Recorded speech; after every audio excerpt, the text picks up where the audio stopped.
to the man who faithfully obeyed God, the man who bore with the infuriating complaints and grumbling of the Israelites. We never should have left Egypt. We need meat. We're thirsty. We never should have left Egypt. Moses. The one through whom God delivered his people out of bondage. God entrusted Moses with the law. Jesus demonstrated that Moses foreshadowed his own work as Messiah. In Hebrews 11, Moses is listed as exemplary of faith. And in Deuteronomy 34, we read that God himself buried Moses. We also read, "Since then, no prophet has risen in Israel like Moses, whom the Lord knew face to face. For no one has ever shown the mighty power or performed the awesome deeds that Moses did in the sight of all Israel." All that, and Moses was still barred from entering the promised land. Why? Yep. God actually gives us the reason. Simple and plain. "This is because you broke faith with me in the presence of the Israelites at the waters of Meribah Kadesh in the desert of Zin, and because you did not uphold my holiness among the Israelites. Therefore, you will see the land only from a distance. You will not enter the land I am giving to the people of Israel." This incident at the waters is in Numbers 20. Near the end of their wandering, the Israelites came to the desert of Zin. There was no water, obvs, it's a desert. And as per, they turned against Moses and Aaron. "If only we had perished when our brothers perished before the Lord. Why have you brought the Lord's assembly into the wilderness for us and our livestock to die here? Why have you led us up from Egypt to bring us to this evil place? It's not a place of grain, figs, vines, and pomegranates, and there is no water to drink." No wonder we're inclined to sympathize with Moses. You know? So Moses and Aaron went to the tent of meeting and prostrated themselves before the Lord. God instructed them to gather everyone and speak to or address the rock. Then water would come out of it. What did Moses do? Well, he goes out and he gathers everyone and says, "Listen, you rebels, must we bring water out of this rock for you?" Then Moses raised his hand and struck the rock twice with his staff, so that a great amount of water gushed out, and the community and their livestock drank. But the Lord said to Moses and Aaron, "Because you did not trust me to show my holiness in the sight of the Israelites, you will not bring this assembly into the land I had given them. These are the waters of Meribah, where the Israelites quarreled with the Lord, and he showed his holiness to them." The punishment seems harsh to us, but what do we know? This is God we're talking about. God is passing judgment. Clearly, we're the ones who have something more to understand here. Let's look at Moses' actions. First off, Moses directly disobeys God's instruction. God told Moses to speak to the rock. That's not an aggressive action. Instead, Moses struck the rock. The rock has always been a picture of God's grace and generosity. Earlier in Exodus, God told Moses to strike the rock. God himself would take abuse in order to provide water for his people. But Moses here struck the rock twice against God's command. His anger and frustration dictated his actions, and he lashed out not only at the people but at God. He was doing what the faithless Israelites did when they complained and grumbled. Second, Moses took credit for the miracle. He said, "Must we bring water out of the rock for you?" We, him and Aaron, instead of rightly attributing this act of grace and mercy to God. And he did this publicly. This is the same kind of faithless pride that took down King Uzziah, King Asa, King Hezekiah. When you're successful, pride shows up in boasting. When you're suffering, pride shows up in self-pity.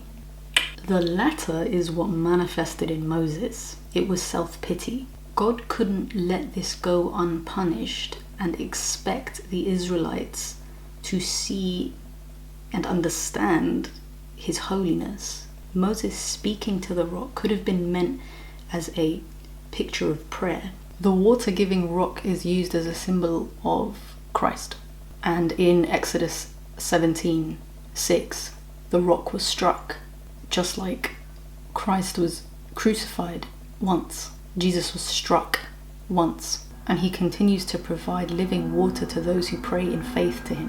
When Moses struck the rock this time, he attacked the biblical typology. In effect, he crucified Christ twice. Moses was punished for disobedience, for pride, and for the misrepresentation of the Christ's sacrifice. That's why he was barred from entering the promised land. And we don't see Moses complain about this. We see him continue to faithfully lead the people and serve God. So I don't know on whose behalf we think we're fighting for. Moses understood his wrong, and he understood that God rights wrongs. He trusted God's holiness. Moses' failure didn't break his relationship with God, and God continued to use his prophet. He continued to love him. So why does it bother us? We sympathize with Moses in his moment of weakness. We wonder whether God judged him appropriately. Was it too harsh? Did he really deserve that? After everything he did? If it bothers you, it should probably bother you more than it bothers you. Know what I'm saying? Understand that in the face of holiness, your judgment is never on top. It's never better. Whenever our values or sensibilities don't line up with God's, you have an option. You can either reject God and his ways and stand in judgment over him, or you can submit to his ways and ask him to transform your heart, your values, your sensibilities to line up with his own, since he's the ultimate eternal standard. If he's holy and we're disturbed by his holy judgment, the areas where God offends us tells us something about where we need to grow. It would have been unfair for God to overlook Moses' sin. Moses did the same thing that the wandering Israelites did. He was faithless. God explained, because you did not trust me to demonstrate my holiness. Moses didn't trust God. And without faith, one cannot enter the promised land. Look over the passage again. Moses immediately lashes out against the people, saying, "Listen, you rebels." God didn't give him the right to judge Israel in this way. God told Moses that he was going to show grace and mercy by providing the water. God had his heart set on mercy. Moses had his heart set on wrath. He was focused on the people's sin. There were many times where God was ready to annihilate the people, and Moses stepped in as mediator, asking God for his mercy. But he never defended the people, saying, "You know, Big G, the people aren't so bad. Don't be so harsh with them. Cut them some slack." No.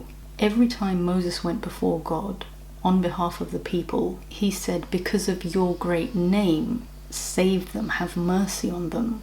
Not because they deserve it, they don't, but because you deserve the glory, for you are mighty to save." But in that moment where he disobeyed God, he seemed to resent God's mercy. He was angry and he sinned in his anger. He was more the accuser than the mediator. God delights in showing mercy and grace to undeserving people, clearly. And until we can see his glory in that, we're likely to, like Moses, resent him for it and resent those whom he blesses for it. The sins we commit are always reducible to distrust, to unbelief, faithlessness. It reveals the areas where we don't depend on him as our rock, where instead we stand in judgment over others and over him. We get frustrated and impatient, and we resent God's grace. We think God doesn't love us, or that he doesn't want the best for us. Even though Moses did sin and the people were undeserving, God still gave them water. God still showed Moses the promised land. Even in judgment, God shows mercy.